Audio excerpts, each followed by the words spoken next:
Saving money. Saving money is important for people of all ages. It helps us prepare for the future and feel more secure. Many people try to save a little money every month.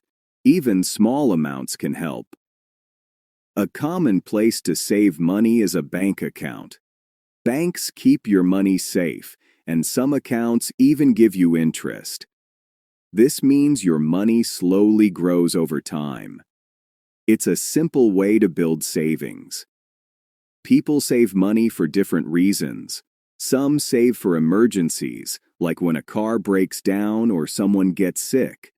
Others save for big goals, such as buying a house or going on a special trip. Goals give people motivation. Saving money also helps reduce stress. When you know you have some money saved, you feel more relaxed about the future. It gives you a sense of control over your life. It's never too late to start saving. You can begin with a small amount each week. Over time, your savings will grow, and you will feel proud of your progress.